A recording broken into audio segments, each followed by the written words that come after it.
everyone, and welcome to episode 465 of the MTG Goldfish podcast. I'm Seth, probably better known as Saffron Olive, and we have the full crew here this week. Kicking things off with the owner of MTG Goldfish, Richard. How are you this fine Monday, Richard? I'm doing great, Seth. Ready to review ourselves. A little reacting to what's happening in this past year. Always one of my favorite podcasts of the year, but we're getting ahead of ourselves a bit. We got another co-host in Krim. Krim, how are you today? Happy New Year. Oh yeah, happy New Year. I mean, I've realized after all of our Patreon content, I'm happy to now be called Saffron Smoliv. So I'm very proud of that nickname. Yeah, Crimothy, Saffron Crimothy, Saffron Smoliv, whatever. But yeah, I'm pretty happy to be here today. So today, we're doing our Year in the Review podcast, where we go back over some of our predictions throughout the year, our good ones and our bad ones, and kind of see how we did this past year, talking about mostly spoilers, but some other stuff too. So that's the overview for today. Before we jump into it, a reminder that today's show is brought to you by Card Conduit, and Card Conduit's the easiest way to sell your Magic cards. And if you ever get tired of the hassles of buy listing, Card Conduit lets you skip them. You can use their curated service and send in as many cards as you want with a buy list value of $1 or more and pay just a 5% fee. And if you want to do a bit of work, you can use the sorted service where you list and sort your cards in advance and pay just 2%.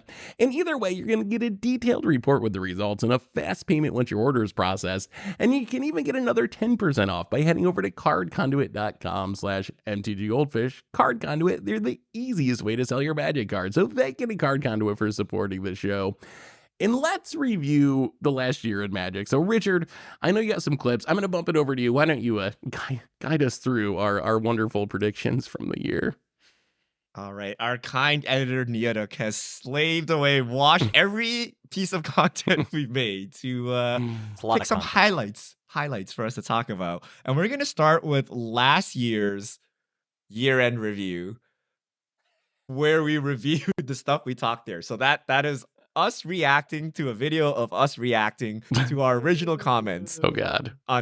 On Jaya. So this clip is titled Double Down, if you want to prepare yourself. So end of 2022, this is what we had to say about a planeswalker called Jaya. We were high on Liliana for standard, but we're even higher on another planeswalker, Jaya Fiery Negotiator, which just has a ridiculous amount of abilities. It's got 4 abilities. It protects itself with tokens. It generates cards advantage. It removes things. To me, this feels like exactly what you want in a standard playable. Yeah, I think Jaya is going to be one of the better planeswalkers in standard, but Krim, what do you think? Yeah, like it's got 4 abilities like you had mentioned, and the token isn't just any token. It's a 1/1 token with prowess. These tokens are like, it's got a little bit of a Monastery Mentor love attached to it, right? So yeah, and it comes down where, as opposed to like the Ob Nixilis, kind of like the vanilla 5-drop planeswalker, this is a 4-drop.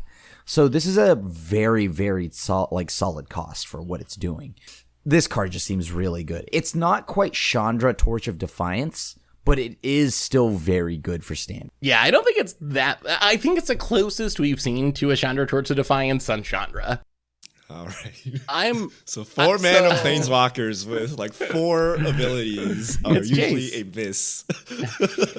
Actually, I'm going to use my let's check back next year on this one, because I still think that Jaya, you're doubling down on this. Okay. I still think that Jaya is actually a good card.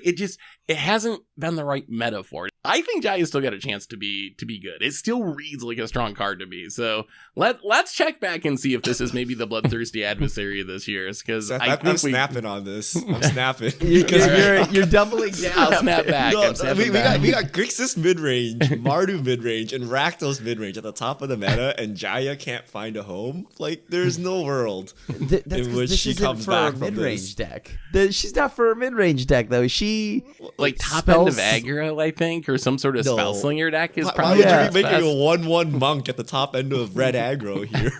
Give it a minute. Just give it a minute. Like, you flood the board, you get creatures, you get removal, you get card draw. It'll give it time, Richard. Give it time. It's gonna get there. We gotta cut our losses and scoop. We can't. I don't know about this. I don't know about this hill to die on here. Oh, that Well, Whoa, give me your 8 cubes. Give me your 8 cubes. no, That's no, 16 cubes for Richard. You guys Time. even double down on it. Time.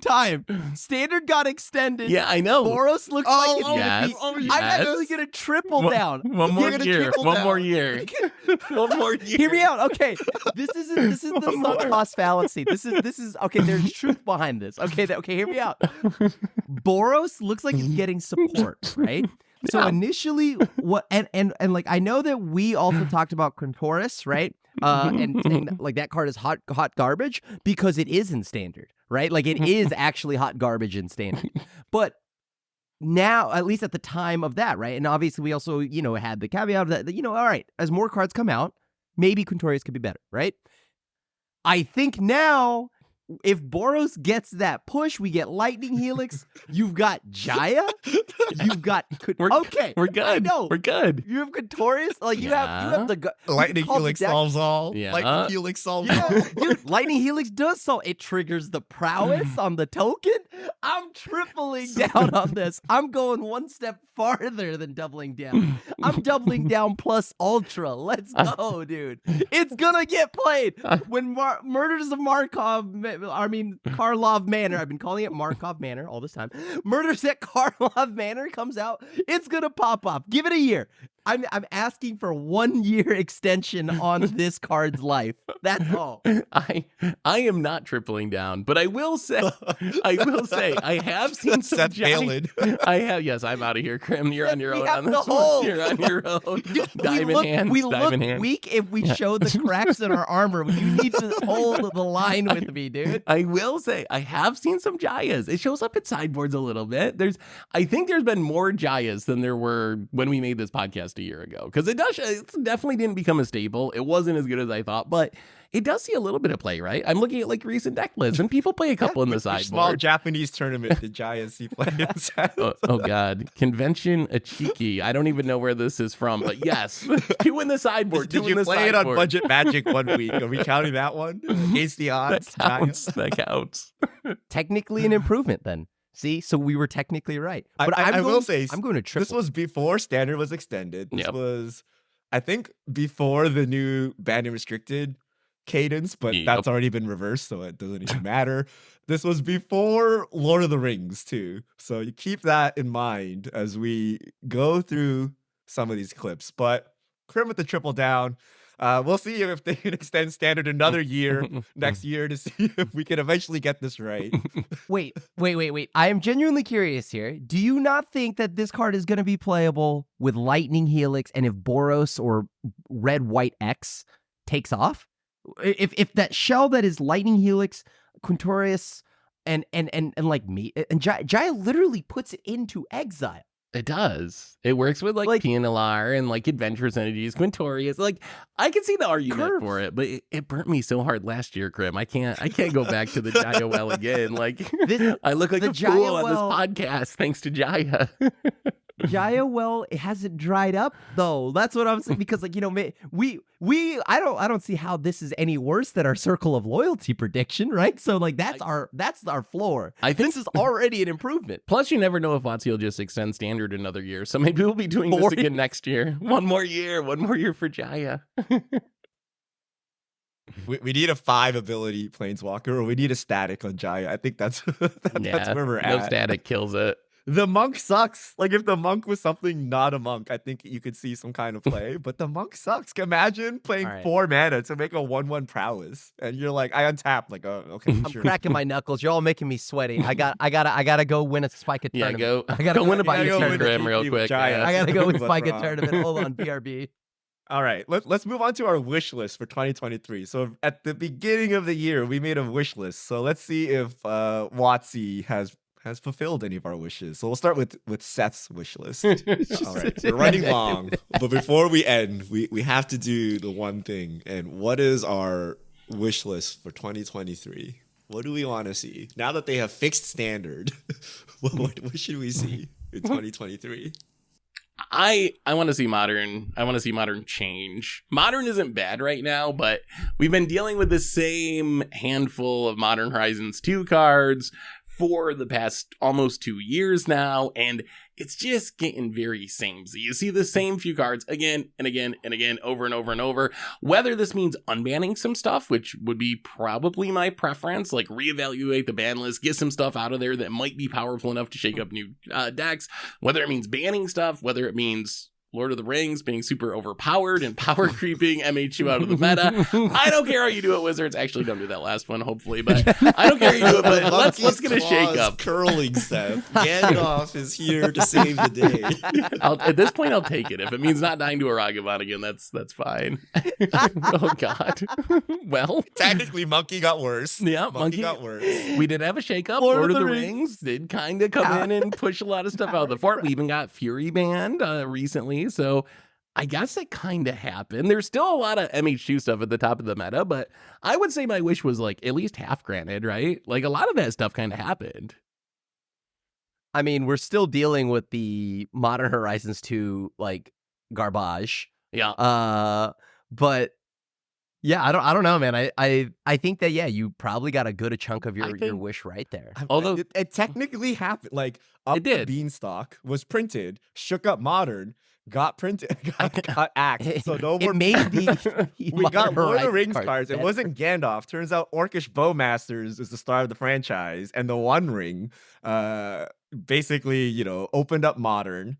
Lorien revealed all those cycle cards, the stupid 6/4 in Living End. That happened, and then Fury got the axe. Like, I don't know, Seth, is this a win? Are you happy with Modern? So it Do we take this? happened. So it happened, but I don't know if I'm happier with Modern now than I was a year ago. That's the sad part. Like everything I wanted to, like, sort of kind of happened, but Modern still feels kind of stale to me. So I don't know. This might be my wish again for next year. Modern Horizons 3 coming and shake up that My meta. Wizards can't win. They Oh. delivered on all fronts, and you're still not happy, Seth. Typical Magic player. Typical Magic player. All right, little Crimmy, did your holiday wishes come true? Let's find out. Oh god. I want to see Pure Control. I want to see Pure Control come back. I want to see Pure Control come back in Standard. I guess all I can ask for is Pioneer. I hope these formats continue to stay fun. I hope they eventually ban like Shrine to Nyx or Journey, whatever, the land, Nykthos. Like that. Maybe something will eventually change it up to where it's not just Rakdos.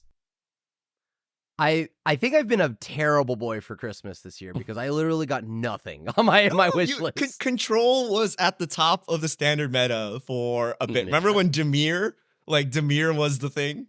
Mid-range. You've been Void Rending all year, Crib. You've been Void Rending all year. Control is a pretty good year, I think. I have been void rending. And yes, I will admit that there was a point where Pure Control was there briefly, right? For the whole week and a half. And then it went back to just, mid-range, right? So I think I'm 0 for 2. I even had, I felt like my task, I threw 2 out there and they were relatively low-hanging fruit. And somehow they put Cavern of Souls into Standard. So, I think I've done something wrong, and Santa has poo-pooed in my stocking. So, I've got nothing from my wish list. Yeah, you should have named the right card in Pioneer, Crim. You said Shrine to Nykthos or something like that. Yeah. It's not WotC's fault. You got to know the right card name. You got to know the right card. You registered the wrong card. Do you know how far? So there's my wish list, and then if it were put on a spectrum, there's my wish list on the back end here, and then there's the BNR announcement on the other end where they didn't even acknowledge Journey into Nyx or whatever, the Shrine to Nyx. Nykthos. Card. Nykthos. It's been yeah. a year. Nykthos. Yeah. Whatever. Okay. The point, whatever it's called, that godforsaken land, right? Like that card. It wasn't even mentioned in the BNR. It's not even on the roadmap for them. They don't even, everything's great in Pioneer Land. When it comes to that card, you ban Karn? Dude, I've lost so many times to mono green without Karn. I don't even care about Karn half the time. I'm just I see that land and I just want to throw my computer out the window. So the point here this is another double down for Crim then. Yeah. Asking for the same gift in 2024. Yeah, the kids are hungry. When I say the kids, I mean me and maybe the 4 other people that apparently only like Pure Control and want Nykthos banned because everyone's like, Krim, you're just being weird. All right. Well, since I'm the only person in this, like, I'm going to gather everybody that wants this band into Slack call, and we're gonna make it happen. We're gonna make it happen. All right, let's see if Little Richard got his wish in 2023. I would like to see Universes Beyond in Standard. So rather than Gandalf wreak havoc in Modern, Interesting. he should wreak standard havoc in Standard and then rotate out and be never seen again. Right? Like if you're gonna do these cool crossovers like Transformers, like I want to play them in Standard. Like there's no real place to play them. And then they will rotate. So if you get sick of it, they just leave and it'll be fine, right? So Would I'd rather they that happen than Modern. would they be legal in Pioneer and Modern, or would this be like Standard Horizons or something where they're only legal in Standard? No. They'll be legal in older formats, but Okay. they'd be tuned for Standard. So, well, okay. Under the old game, like they most likely would not see any Modern play, but under the new design, they probably dominate every format going back to Vintage. So, but just strong enough for Standard, but not strong enough for Modern and Legacy and whatnot, and then just throw them into Standard. Be hype about it, and then have them rotate out, and then we'll never see them again. Well, I'm Yeah. a bad boy. This never happened. It still could. I mean, little did I know they just would cancel rotation altogether. So even if it did happen, like it wouldn't do what I wanted to do. They actually made the rotation longer, but you might just be ahead of your time here. I think Marvel, when that hits, that's going to be in Standard.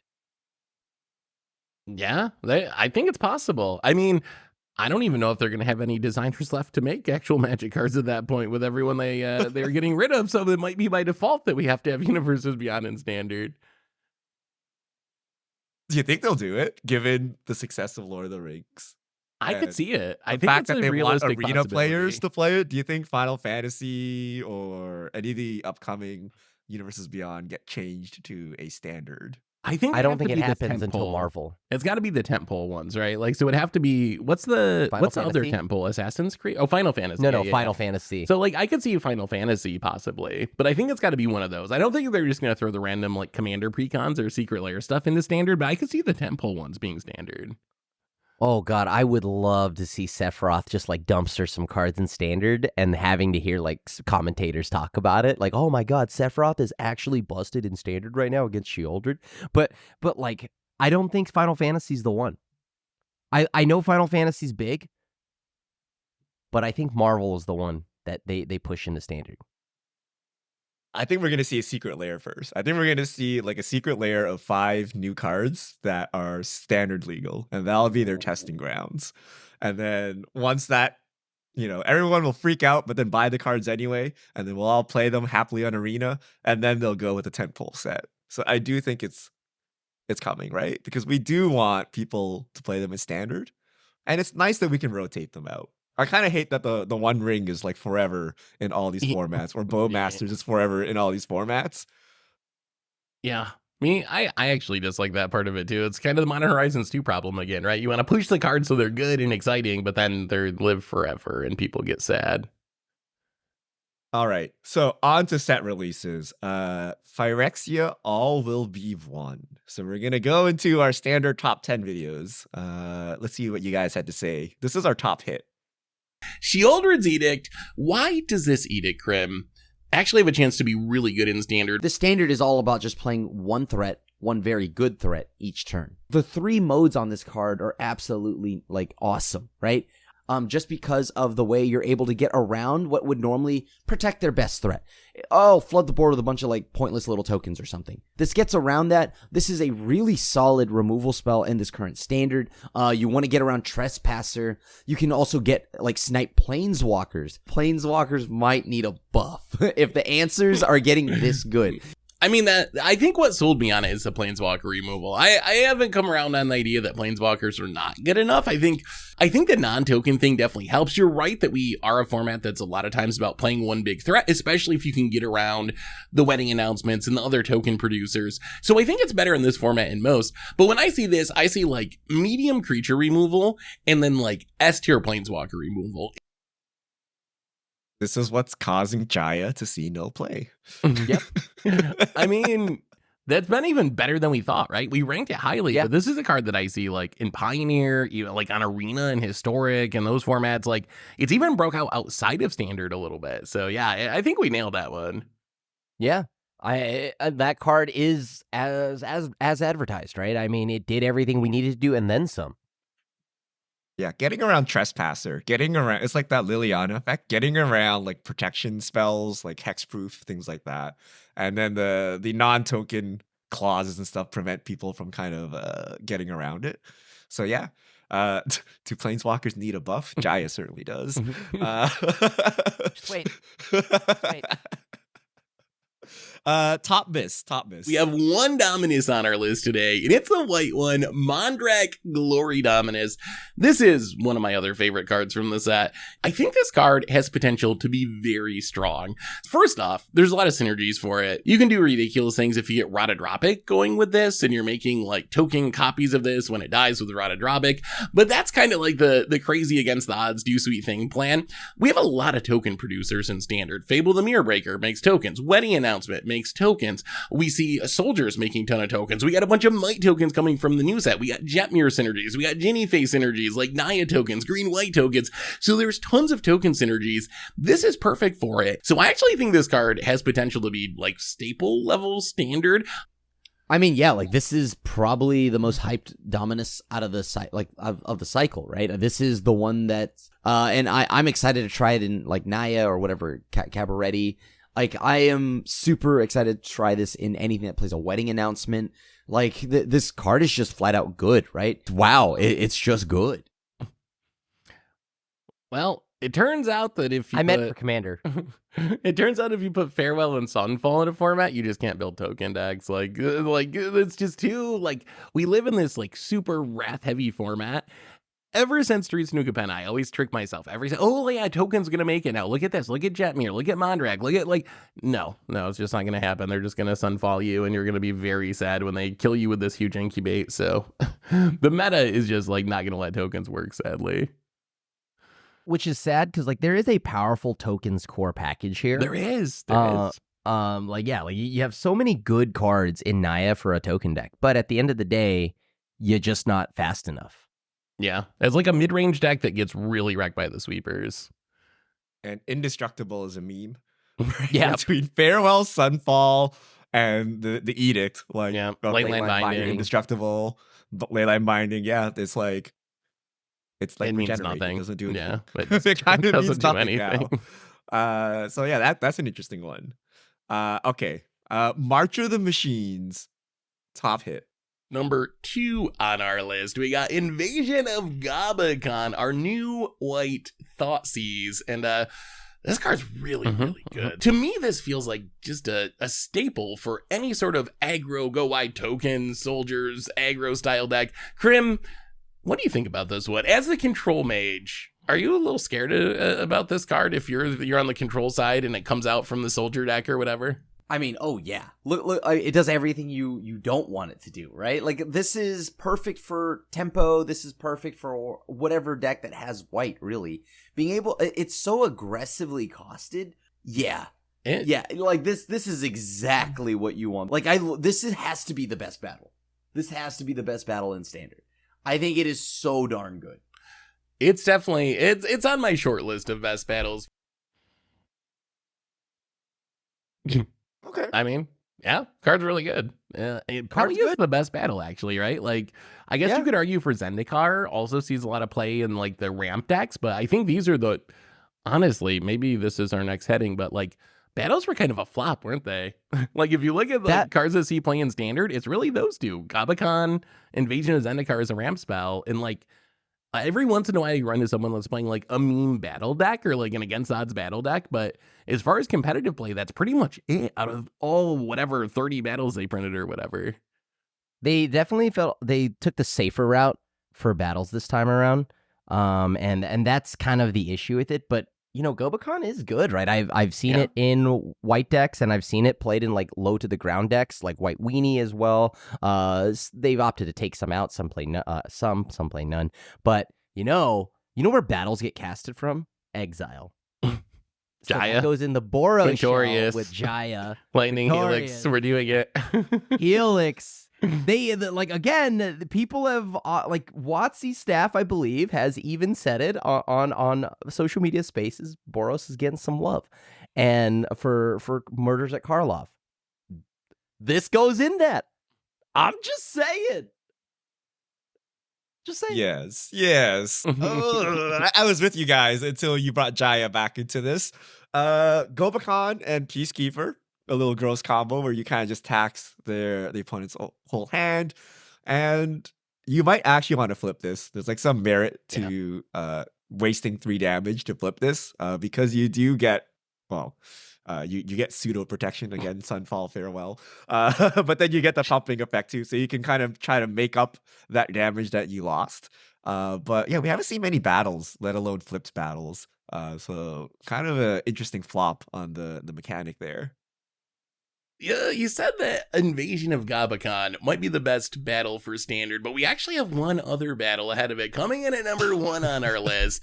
Invasion of Florida, or Fiora. Fiora. Oh man, this card's sweet. This card feels like it's the very opposite end of Invasion of Gabakon. Invasion of Gabakon is like the best battle if you're playing like this aggro creature tempo style. To me, this seems like one of the best battles for like mid-range and control style decks, legendary style decks, and I expect this one to see a lot of play. But what do you think, Grim? It is 6 mana. Is a 6 mana Wrath? Is that good enough for Standard? I mean, we were just talking about like Farewell. That's a 6 mana Wrath that exiles, so obviously worth the 6 mana. But this, okay, like this is neck and neck with Invasion of Gabakon. I do really love Gabakon as one of the best. Yeah, I kind of love that. This grinds. This card super duper grinds, and you can choose one or both when it comes to the sweeper. So it's worst case scenario, you need to nuke the whole board, including your own, or you can just choose one and have it be a one-sided board wipe, where this could be like a Plague Wind kind of thing. So Yeah. This is just very good at 6 mana.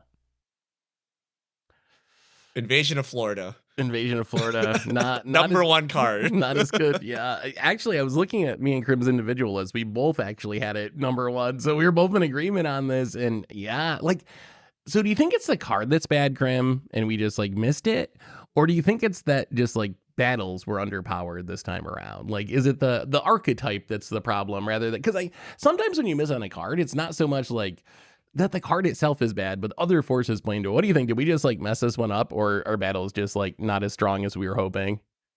I mean, you got to remember where that came from, right? Where we came from, like the meta we were in, the colors that were popping. Was that Rakdos World? Fable of the Mirror Breaker believe- meta? Yeah. I'm pretty sure like before the bannings happened, yeah. So, like, with that in mind, it sounds even sillier now, but that's because cards were removed from the card pool and the decks changed. Yep. So I do still think, regardless, it is a bit of both, a little bit of column A and a lot more of column B, and column B being battles spelled with D's instead of T's, because they were bad. Like, they were really bad. Oh my God, they were bad. And because the backside, like, this should have been maybe like 1 loyalty or a Shock's loyalty away. If it were like a Shock's like loyalty, so just 2 damage, I think this would have changed a little bit more. It's a little way too safe. I mean, it basically turned out that it's almost, in almost every case, it's not worth flipping battles, right? Like, that's kind of what that's a big conversation we had, like, when battles were first spoiled. It turns out that it's just usually not worth it to put your damage at the battle, and these have pretty high loyalty cost or whatever it is, like, where you have to deal a lot of damage at them. And plus, you have the competition of, like, Farewells and Sunfalls in these really good Wraths. So you have these, like, super powerful Wraths, and no one really wants to send 5 damage in a battle to try to flip it, so you end up with Invasion of Florida just not making the cut, sadly. It's a cool card, though. The design of battles is still really cool. And I know Mark Rosewater, I believe, said recently that like players love battles and they're bringing them back at some point. So hopefully the next go round of battles, maybe they push them a little more and they actually see more play. This should have been 4 mana. Maybe that's my wish for 2024. Battles that are playable, WotC. Get on it. I mean, at 4 mana, it'd be insane, right? A 4 mana Would it? Wrath. 4 That mana could be- Wrath is pretty good. That's just- they that's just purposely fine. don't print It's 4 just- mana Wraths. No, I mean, would you rather a 4 mana Wrath that only destroys, or would you rather have Sunfall? Yeah, I think guess you're it's right. So, maybe- so the difference is Sunfall was released in the same set, 5 Yep. mana Exile, and then Farewell like cleans up everything. And Yeah. there are indestructible creatures running around. There's a lot. Yeah, so the exile actually matters, and then in Farewell's case, it cleans up the graveyard too. So kind of sucks. I mean, Yeah. we played black all year, right? It's just it doesn't offer enough utility to get to 6 mana and then cast it. Like you have other ways of dealing with it. So yeah, the upside of it, like remember Sunfall makes it incubate, right? Yeah. Like Yep. you get That the creature matters. with Sunfall too, right? Yeah. So like, And you don't have to, spend time attacking it or anything like that. There's much easier to get the incubate with Sunfall. all right, top omission. We also got a look what it new is. wrath in Sunfall. So is Sunfall a playable card? And I think the answer is not right now. I think the problem in Standard is Farewell exists, and Farewell is just such a ridiculous card, especially in our current Standard, where there's a lot of artifacts, and there's a lot of enchantments, and there's a lot of stuff going on in the graveyard. Paying 1 more mana for that flexibility, I think means you're going to stick with Farewell over Sunfall, and then you're also kind of competing with Depopulate. Yes, Sunfall leaves behind an Incubate. Yes, it exiles rather than destroys, but it's also 1 more mana. So if you're up against aggro, the difference between 4 and 5 is often going to be the difference between alive and dead. So I think it might just fall in an awkward spot right now, but I think this will probably change in the future. Both Depopulate and Farewell are going to be gone at rotation. So even though I don't think I'd play Sunfall over these options right now, there's a very good chance that this card will move up in the Wrath rankings quite a bit once they rotate. That wasn't that bad.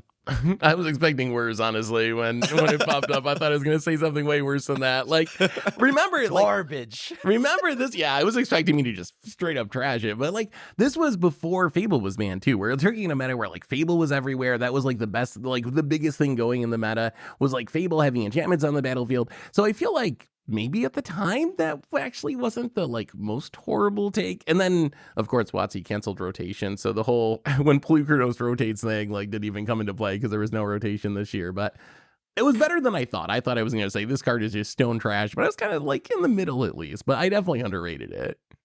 Let it be known, I liked Sunfall. I just thought Invasion of Florida was better. Yeah, me too. But Me I too. like- It's funny that Seth was like Sunfall unplayable. I want 1 more mana, Invasion of Florida. Yeah.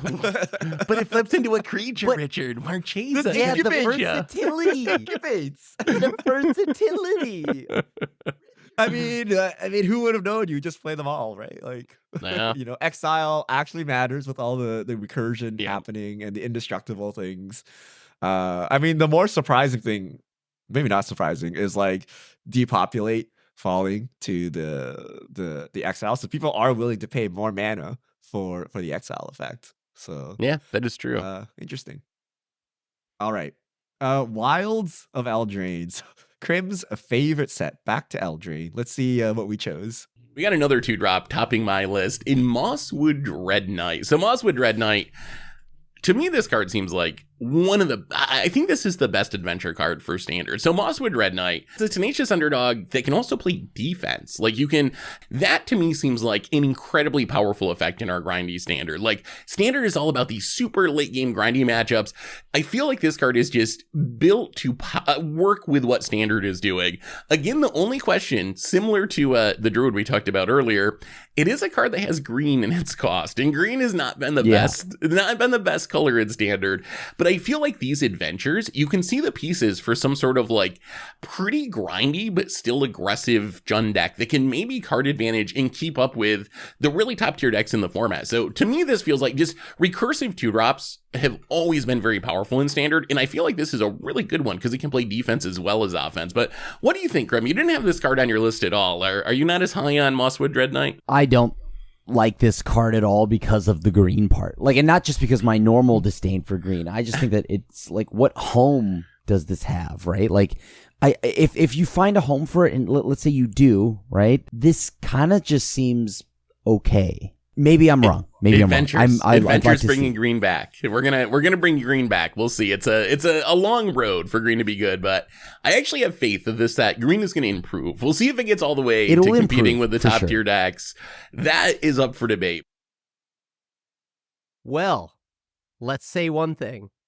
Green did get an improvement. It did. Green at that time was unplayable and the Yep. biggest meme color of all time, outside of 4-color ramp.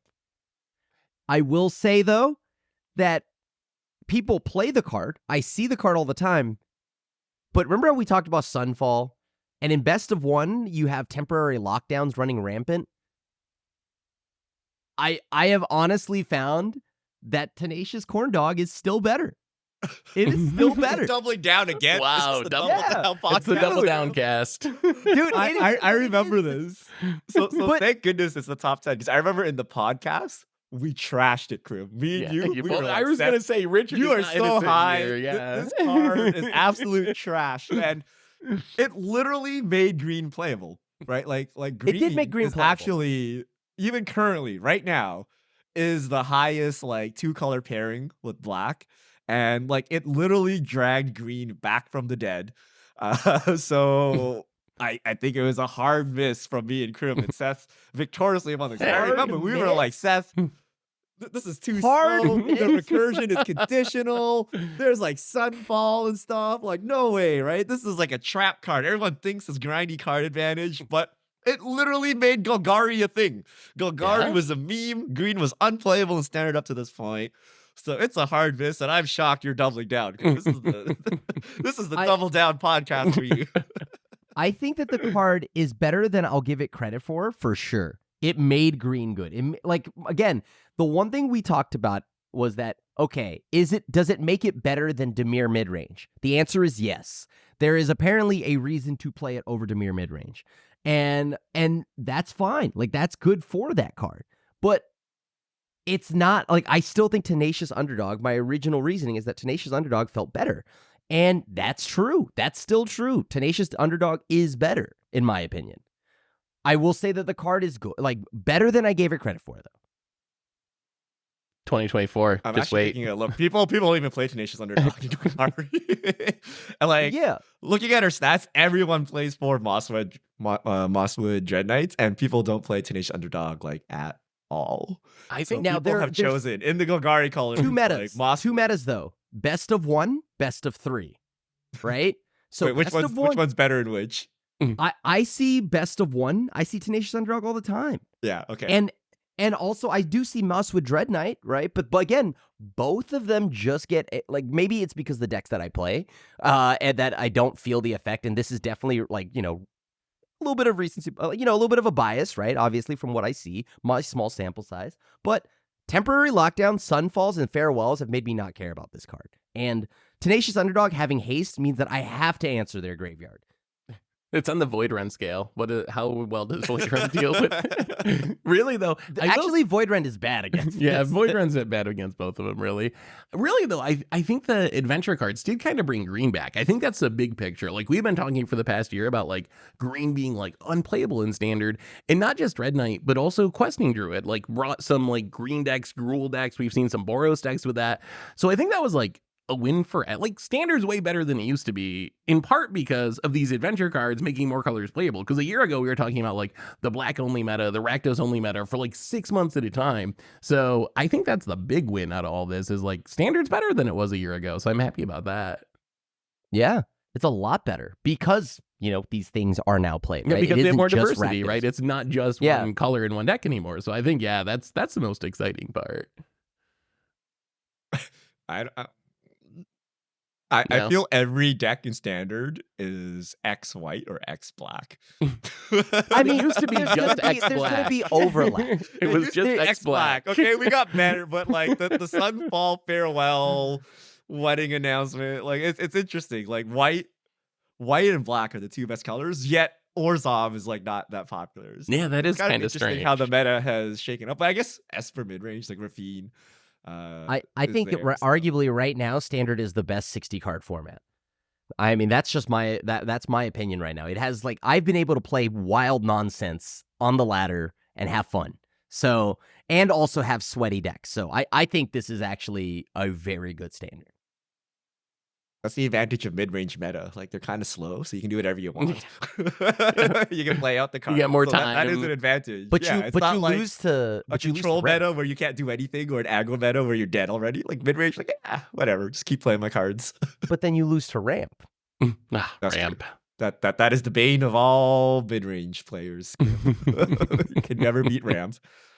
All right, top omission from what? Oh wait, was that top miss? No, top I think miss. that All was- right. So naturally, I got to choose my fairies. And like, one thing we've learned is adventures that curve into the body have usually been very good, right? You go stomp, Bone Crusher, right? And this card, Spellscorn Coven. So you're going to get into points where you're in a top deck war and whatnot. You play this into their big clunky spell, their Breach the Multiverse, and then make them discard it. Whether there is a fairies deck or maybe even this just gets slotted into Dimir midrange. Maybe now Dimir midrange can finally be good. I think it finally has enough support. It might get there this finally- time. Yeah. Yeah. I don't know. I do- I mean, this card seems really good. I do like how it curves. As you mentioned, like the best adventurers we've ever seen curve spell into creature, and that's exactly what we see here. My only thing with this card is both modes seem like maybe overcosted by a mana-ish, like compared to what they would be otherwise.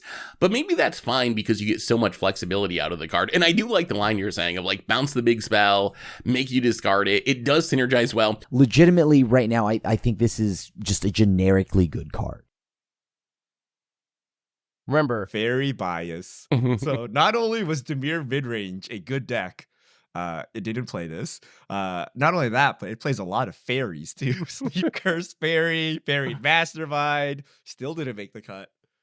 that was a miss. Are you gonna That double was a down on huge Coven? miss. That was Next- a huge miss. No, Double that down? was. I love fairies. I love blue and black. The standard that meta just didn't play out the way I thought it would. Because not only was Dimir midrange not the best version of midrange, right? Like again, I'm willing to take the L there. Golgari was the better midrange deck, right? And because of that, why would you play this?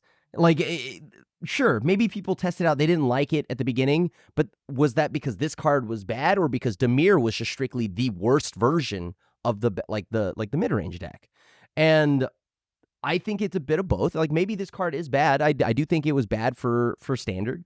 But I mean, first off, you got to throw some darts at the beginning of a new set, right? You got to throw some darts as content creators, right? So I'm going to throw some darts, and that's for sure. It's funny to see how like biases play into it, because I know you love fairies, and like this one didn't really work out. But also during the same set release, during Miles of Eldraine, you were really high in Sleep Curse Fairy, and I thought that card was like hot trash. Like, why would anyone play this thing that'll never untap? And that card ended up being like kind of a standard staple, or at least very good in standard. So like sometimes it works out and sometimes it doesn't work out. But I think your love of fairies, like, yeah, this one was kind of a whiff, but you hit some because of that too. So I think you're just being higher on fairies in general. Like fairies were better than I expected them to be. So I don't think it's a total L, even though like this card is kind of a I will total say L. I was 2 out of 3, right? 2 out of- Fairies was popular, right? It did become Yep. fairies, not It just- the one we know of. It with just didn't Bitterblossom. have Spellcorn or whatever. Yeah, that thing. Yeah, it just didn't have Spell Coven, which was sad for me. Makes me I mean, sad. I can see the reasoning, but I think so. The asterisk is they have to be 2 playable sides to the adventure card, and they have to be aggressively costed. Like 3 into 4 is a lot more questing- than 2 into 3. Yeah, the best but also like adventures were 2 3 into for the 3. bounce is a lot. Like if you look at Questing Druid, if you look Oh. at Yeah. Bone Crusher Giant, like all these cards, like their sides are very like aggressively costed. Like a 4-man, a 4/3 with the ping effect, like stomp, like stuff like that. So we were close. I think if this was 1 mana less on both halves, we'd be there. Oh, that'd be really good. I mean, we saw like what's the Boros one that's kind of flopped? Heartflame Duelist. That's like creature into spell. So adventures are like they really need that very specific formatting of like spell into creature and be efficient enough on both sides. Because Heartflame Duelist is a card that I was pretty high on, and that one has not shown up either. So I mean, Horned Lock Whale sees play. That's another adventure yeah. card. That's the what do you call it when you bounce to the top of a library? do you have a name Oh, for that? Is there a name for that? There has to be, no? What I is don't that? I don't know. Actually, it's not tucking, right? Tucking goes to the bottom. Is It's there like some- they choose to seal? put No, to the not top Fate or the seal. bottom, Yeah. but it's like bouncing into a Fate Seal, but they choose into the 6 mana finisher. That sees play. So we did see a lot of adventures in Eldraine, but not Yeah. the Coven. Okay, top omission. We also got Up the Beanstalk. I think this card might actually be really good. So it's a 2-mana enchantment that cantrips. So by itself, it can't be that bad. And then whenever you cast an expensive thing, you get to draw another card. It reminds me a little bit of Garruk's Uprising. Garruk's Uprising specifically cares about creatures with power 4 or greater. Up a Beanstalk doesn't have the creature restriction, but it is a little bit more expensive. You need 5 mana value stuff, which is going to be more costlier than 4 power creatures. But if your deck has an enchantment theme, is built around a bunch of big spells, this seems like it could be a pretty consistent source of card advantage. Plus, again, just like being 2 mana and cantripping when it enters the battlefield makes the opportunity cost of putting in this in your deck pretty low. Worst case, it's 2 mana, trigger all your constellation stuff, all your enchantment stuff, add an enchantment to the battlefield for Hallowed Haunting or whatever, Calyx or whatever, and then also maybe draw some cards later in the game. Yeah, Well, it was a technically- little bit better than that. Yeah, Technically, it's unplayable in Modern. that is literally unplayable in Modern. Yeah. You'll get a DQ if you put this in your deck Yeah, and go to a exactly. tournament. Yeah. So there's that. But otherwise, I think after it got revealed, didn't the first big tournament, Greg Orange and a few others took Bant Control, where it was blue-white, but it just splashed green for Beanstalk because it played Leyline and it played March of Otherworldly Light and Syncopates just to trigger Beanstalk to keep the card advantage going. And I played the deck myself on stream, and the card was pretty good. And I mean, it's good, I hear. And it's kind of evolved into like a domain staple now in Standard, where that's like one of the key pieces in the main deck, which is one of the best deck. Obviously got banned in Modern. Turns out the card was like kind of a mistake actually at this point, at least for older formats. So yeah, it ended up being way better than I Constellation. It triggers your Constellation. What was I thinking? We evaluated fairly. Like if you Yes. played this into casting a 5-drop, it's like whatever. It actually is Garruk's Uprising. But now when we see these cards, we need to think about all the abuses. Yep. So in Modern, Leyline Binding, the elementals, all of that stuff. We need to think about cascade abuse, right? Like, can we cascade into it? So yeah, we gotta be careful. Think of it I know there were unfairly. some people that immediately, like, as soon as a card was released, they're like, this card needs to be banned from Modern. This Yeah. is better than the One Ring. We're like, Yeah. okay, whatever, Yeah. dude. And then we started seeing, like, wait a minute, free spell into Ancestral Recall, and you just chain them together, and it's like ridiculous. Yep. So some people are applying that critical eye, but we need to not take cards. Just like when we see graveyard cards, we're like, does this break Dredge? Right? When we see a free spell or like Dredge got a Phyrexian mana, decoy. we're like, wait a Yeah. minute. So now when we see mana value X or greater, you gotta be like, wait a minute, I can cast like half my deck for like 1 mana, but it still, meets this criteria. So yeah, that's the lesson learned for this Oh. year, I think. Evoke Elementals ruining everything. Even my spoiler predictions. Even Leyline So Binding rude. in Standard, right? Yeah. Yeah, and you got like the virtues Domain and is so one of the forth. There's top like decks, a lot of them. Yeah. Yeah. All right, Lord of the Rings. So this one's kind of interesting because at the beginning of the year, we didn't know what Lord of the Rings would bring, and we were like Gandalf aggro. Like, is it happening, or is it gonna be like a flop? We didn't know that Post Malone would be buying the serialized ring for like over $2 million. We had no idea, and I think a lot of people thought this was gonna flop. This turned out to be one of the greatest things Wizards of the Coast has done with Magic the Gathering in terms of exposure, in terms of hype, in terms of like most people for the most part love Lord of the Rings, even if we gripe about the metagame. So let's see what we had to say about Lord of the Rings. We did get a card called the One Ring, which has been one of the most talked about cards from the set. I don't think the one, like, there's two camps. The One Ring is Stone Cold unplayable in Modern, or it actually has some kind of combo or something. So I don't know. The One Ring, I mean, I could see Karn tutoring this up in Modern. I could see this maybe being a Karn tutor target. What do you think about it in Commander? My first reaction was meh, but the more I think about this, is this just like one of the best card draw spells for Commander that we've seen ever? I'm coming around to this just being actually like busted in Commander. Like, I would just throw this in any deck. In any deck? The problem is you And if die. it sticks, Like, you do. So I don't think the you can damage put adds it up. in any deck, because if you like say live 4 turns with this, you just killed yourself, right? So you actually need some way to get rid of it, or some way to gain life to offset it. I think it's so effective. Imagine if like Ristic Study cost you a life for every card you drew. You're like, it draws so many cards, but you die so fast that you need some way of handling that you can't put it in a generic deck. So that would be my gut. And then you're like, oh, maybe life doesn't matter. But if life doesn't matter, that means you're playing like very high powered, then this is too slow. I think there's like better draw engines. But in a casual deck, I think your life does matter. And you need a way to get rid of this. And it's hard to get rid of. It's indestructible. So you need to actually sack it or exile it. Or gain life. That's true. Gain To life throw might it be in the a easiest way. to throw it in a volcano, if you would. Okay. Yep. Yeah, turns out very, Carnival tutor it. very, very wrong. Yeah. I was half right. I was half wrong. I mean, There's honestly, two camps.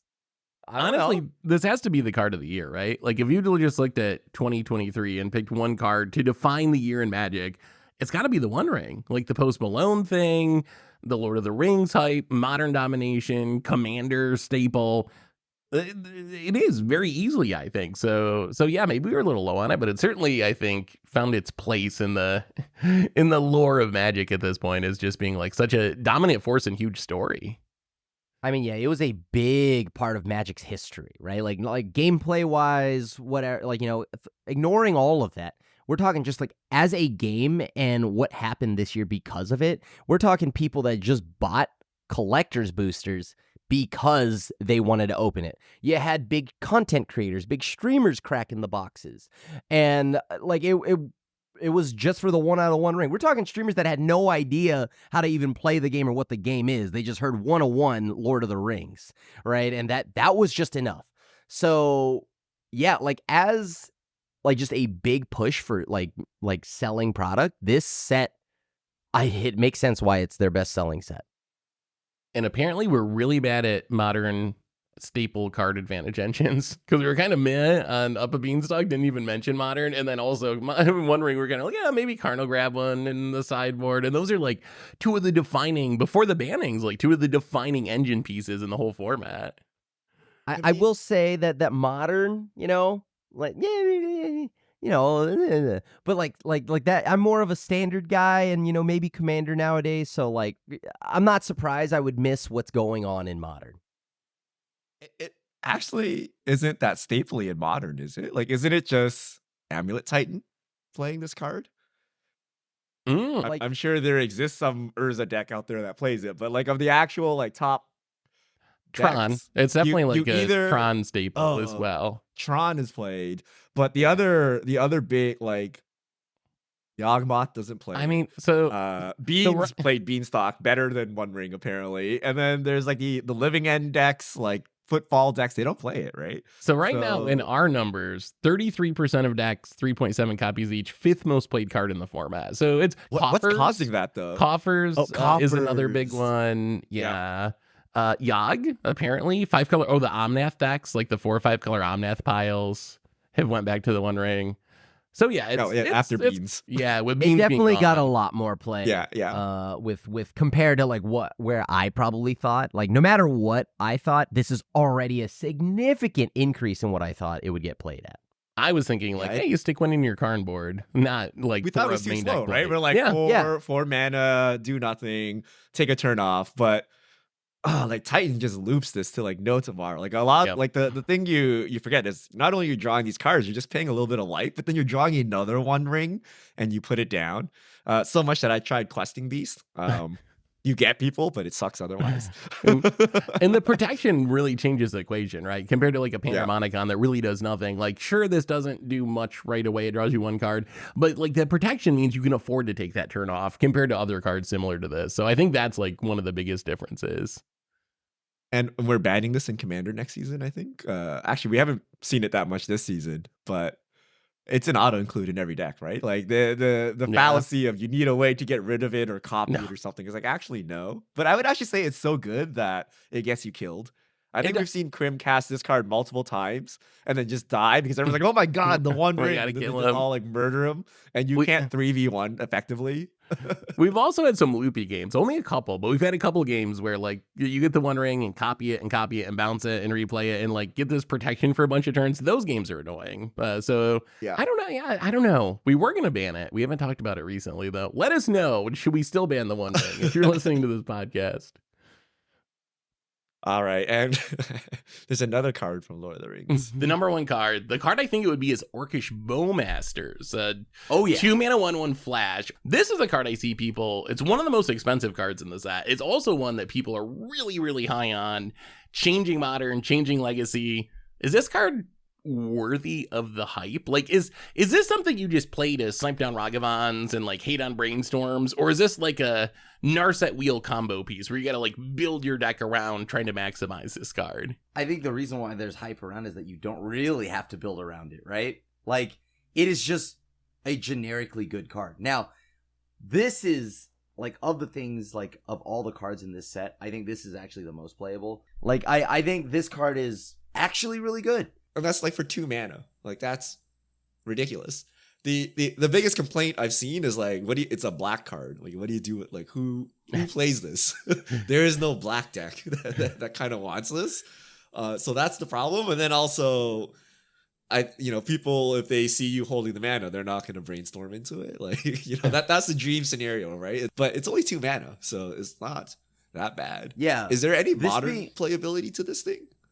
So it's not It being as good, right? In Modern, there's no Brainstorm to hate on, or even like Ponders and Preordained. So there's less card draw. On the other hand, like there's maybe more homes. I could see like Yawgmoth running it. It's 2 bodies to sacrifice. Like you get some incidental value off of it. I'm not sure though. Like in Modern, like what are you hating on in specific? Like it's just such a different format because there's no Brainstorm holding everything together. It hates on Yogg, but Yogg, like the first thing they sack can just snipe it. I mean, Right. maybe it's still, Yeah, I think in Legacy it's going to be good. Like just that Brainstorm line, or even if you slow down the Brainstorm, it's worth it. In Modern, I'm less sure. Like in Modern, maybe it's still good enough. I like that it snipes Monkey. Like even just the ETB, like 2 bodies, snipe a Monkey, snipe a Hierarch. Like that's something. Unironically, I've seen people talking about Burning Inquiry. Just like the old Hollow One trick. 1 mana, each player draws 3, discards 3 at random, and then you flash this in beforehand and like get a 4/4 and ping him a bunch. Like, so maybe you got to build around it in Modern. That's pretty good, actually. Okay. All right, Can we- Bowmaster is currently 24% of the meta, Yeah. and yeah. it's being held up by Yawgmoth. Yawgmoth is like 10% of the meta. It's a 4 in there. Scam used to play it. Before Scam got the Fury hit. So those are the 2 homes I mean, that it still actually plays saw it. Bowmasters. It still plays Yeah. it. the think- deck is a lot less popular though. I think I was too focused on like how often is he going to trigger this card, because it turns out like it's just good enough, right? Like 2 bodies, snipe an X1, that by itself is good enough for a lot of decks to see play. So we kind of nailed like the homes. Like Yawgmoth does want it, it did fit there, but I think I was a little bit too low on it because I was too focused on like, well, what's going to trigger this? And I guess also we got to remember this was pre-Beanstalk and pre-One Ring, knowing that One Ring was like a Modern staple. So at the time we were like, what's going to trigger it? But that doesn't actually matter. Just like shooting down an X1 and having 2 bodies and then maybe triggering once in a while turns out to be like very good in Modern. If you just like click on a random league, it is the 2nd most played card right now.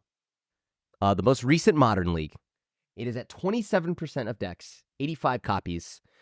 And that's not even accounting for the other decks that probably have 5-0'd and yada, yada, yada. So I think that, I mean, it was so good that at a point in time, just remember this, it almost felt like Christmas morning. Flump was played. There was a combo That's true. that required Flump and this. And it was so good, it literally spawned a meme archetype. So I if think anything, that it's probably too good. I think. Like if I mean, anything. I mean, it's been it nerfed alone on Arena. now. Well, like, see, so now Timeless is on Arena, right? And what is the one thing when I was deck building last night, or like not last night, like a week or 2 ago, for Timeless, Mhm. and the one thing I kept talking about with chat, and it was just, okay, But if you see a black deck, they're going to have auto include 4 of these. So does this pass the Bowmaster's check? And then, because, Brainstorm is going to run rampant. And so this card, just like there and Modern, it has kept X1s in check. Why is Delighted Halfling taken off? Because it's a 1/2. So this card alone has just pushed out an entire type or a statted type of creatures except for Monkey, and that just shows you how good Monkey is. Yeah, can I double down? Oh, I don't think it's that good. No, I think it's a little overrated. So I think the part we missed was that it makes 2 bodies, right? So Yogg is playing it because it makes 2 bodies. The sacrifice decks, like the Asmo food decks, 2 bodies. The things that it snipes is actually very bad. Like, people don't draw cards like no tomorrow. And like, if you're trying to get someone with the 1 ring, like they got a 1 ring, like what is your Bowmaster's gonna do? So I think playing it generically, it kind of sucks. Like I played it in Jund. It like made the cut almost instantly because it doesn't apply enough pressure. And like you can just snipe some like Ragavons or something, but that's about it. So I actually think it's a little, you need the sacks in it. So when you care about 2 bodies, it's insane. And I think Yawgmoth being top of the meta is kind of like propping up this card. Kind of like when Scam was like the best card in the format, like its stupid Scam cards are like the best Sorcerer instance, but like no other deck wants it, right? So I think decks that care specifically about 2 bodies, it's very good. Or if like somehow Elves is meta or something, you play Bowmasters. But like as a generic card, it like kind of sucks. Like I actually don't like it in Jund. Like I would not play it in Jund. Richard, look at even there's an actual 5-0 Jund. You'd be on this board right now if you played a full 4 of them. Right? I've tried it. It was 2-3, 2-3, 0-2 drop. What? I've tried it plenty of times. Like, it's not enough pressure. If they're not drawing cards or they don't have an X1, and people are not playing X1s because of Fury anyway, like it's literally a bear. It's like a 2-mana 2/2. It's right? so like much does better. nothing. Don't do that. Don't call it a bear. It's so much better than that. There's a random red-black Asmo food deck. Red-black just plays Orcish That's a sack Bowmaster. deck. It wants 2 Sure. bodies. Because It wants Jund 2 plays it. bodies. Jund plays it. Mono black. We're talking about like Death Shadow, right? Like, why not ping yourself? Like, I'm not joking here. I'm not even joking. Like, this is how good it is. It's if you have black, you play it. I wonder if it's a victim of its own success to some extent. Where like, if you push all the X1s out of the format and no one plays X1s, then Bowmasters gets a little bit worse.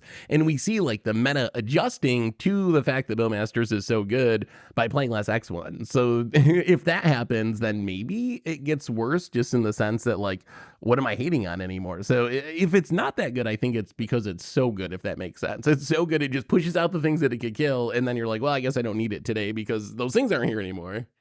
But even with that in mind, right, we've all talked about it. We've talked about how good it is. It's universal knowledge that X1s are kind of banned, right? Kind of. But regardless, you still see 4 of them. Why is that? Because you know what? Outside of X1s, the biggest X1 in the game is your face. And the point here is it can close out the game. Got shot. Because of that. Got shot. Get him Legitimately for one. just imagine getting 1 additional ping off this. I already feel very good about it. Right? Like, just if I got a 1/1 and a 2/2 token that will continue to grow and sent that up to your I got face. Boss with Dread Knight for you. It's a 2-mana 3/2 crim. That's a grizzly bear with 1 additional power. I got you. At sorcery People are speed. hitting you with 2 mana, like 8/8 flyers and Like- stuff, right? Like this is too fair. You need to really pop off with this to be worth the 2-drop slot, right? Like it really needs to fix the matchup for you. Bowmasters is too fair. I'm The saying card is sack just deck. overrated. Sack decks need it because of the 2 bodies plus the recurring body. No. Right? You sack the army and another army comes back. But outside of that, it's a little sus. Richard, I need whatever juice you're on. I need a sip of that juice because I'll try it just for you. I'll bust out Jund again and put Bowmasters. But I tried so many leagues with it in, and it was I am always so private underwhelming messaging every you. time I had But- it. But I am Richard, sliding in the DMs the list right now. have you tried Jund with Mosswood Dread Knight though? That's the real question. I think it would actually be straight up better. That's like a No, clock. not, dude. You are That's a feeding the clock. other Bowmaster. Dude, there. Okay, I dare you. I dare you to play that Like card. just you guys gotta play Jund to understand. Your opponent is like Footfalls or like Living End, and you're like, okay, turn 2 Grizzly Bear, pass the turn. And This they're is like, better oh, than a this is gonna grizzly do- bear, Richard. Don't downplay this card. What are you? There is a reason this is a $40 price tag. Mothman Dread Knight, I dare you to meme that card. Okay, I heard you All say right, challenge sell me accepted. Look strangle up for the root dice. leagues. We're gonna 4-0, 5-0 with Jund with Mosswood Dread Knight. You get yourself on that board with a Jund deck and just identical 60. Just replace Bowmaster with Mosswood Dread Knight. See what happens. See what happens. Just see what. All right, we're running long, but before we close this year's podcast, we gotta give our wish list for next year. What are we hoping for in 2024? Oh God, that number is so big, Seth. It was just last year that it was the year 2000. Isn't it wild? Innistrad was released like 2 years ago, right? Liliana the Vandal. It Oh my feels like God, it. Yeah, Terrence Planeswalkers was were just yesterday. invented. I know, right? So Yeah. 2024, what do we want for Magic the Gathering? Will there still be Wizards employees left in 2024? Oh, Good God, a Lord. I few, hope so. yeah. I really hope. You know what? That's my wish list. I hope they fix stuff from the top down here. Like you hear a lot about it. You know, you hear about like how bad like corporate is and all of that. But you look at there's a story. I'm not gonna go into it. Read into it your own time. But unfortunately he passed. But the last higher up of when the Wii U hit of Nintendo and what he did and how he took the pay cut so that everybody so they didn't have to make cuts because of the flopping of the Wii U. So I will say that right now. That's my first wish list. Second thing on the wish list is more of what we've had in Standard. I think Standard is amazing right now. I think it is insanely fun. I think, as I said before, you want competitive Magic, you want 60 cards to matter, it starts with Standard and then it bleeds everywhere else. And I think the direction they're moving in, despite you can hate Shealdred, you can hate those cards, it's fine to hate a card. But the thing here is, it's actually fine in the format. This format's great. I want them to just keep doing what they're doing. I'm not even asking for much because if I do, apparently I get coal. So I would just rather have a good, healthy Standard or a fun Standard. And they're continuing to do that. So I love where you're going, what you're doing. Keep doing it. Cool.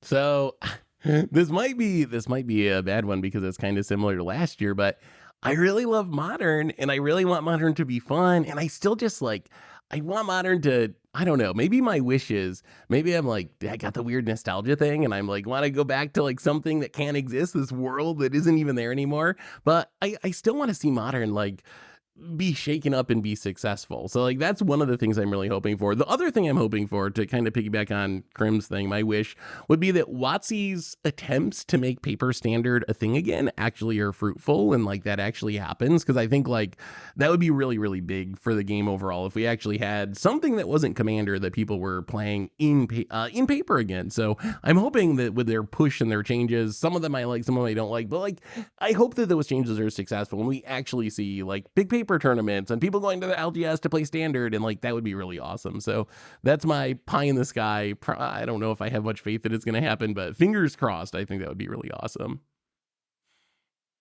So I know this will never happen, but I'll throw it out there. But I want less product. I think this is the biggest problem with release schedule and this product's not for you. We have no time to build any attachment or future nostalgia. I can guarantee you in 5 years, I'm not going to remember anything that happened in 2023 because we've had so many sets. As soon as Doctor Who is released, before I even have a deck in hand, the next preview season is happening. And I can't even look over kind of the tier 2 cards or the tier 3 cards from the set and build a deck or anything like that. So going back to original Innistrad, which is I don't know how many years ago. To me, it's 4 years ago 10, because 10, I yeah. have this intense 12. nostalgia where we grinded Innistrad Standard. That was the only thing everyone talked about on the internet. We all talked about it. We all played it. We played it for several months before the next set came out and we moved on. And that built an attachment to the cards in the set. I remember Tragic Slip. I remember all those cards. Whereas now, we're not even done preview season yet. And we got 8 secret layers and a set releasing in 6 months being spoiled today for some reason. And we're moving on before we can get any attachment to any of these cards. So I want Wizards to figure out how to build this attachment with this release schedule, which I don't even know if that's possible or not. But I would like to be attached to some of these cards because I really don't remember what happened this year. There's too many products, It's a blur. too many cards, too many variations. Like I can't even be hyped about anime this because there's like 80,000 other anime versions now, and foil that, and galaxy this, and like it's too much stuff going on. Like just chill out and let me get some attachment here. I'm there with you. I don't think it's going to happen, but I think that would be a positive for sure.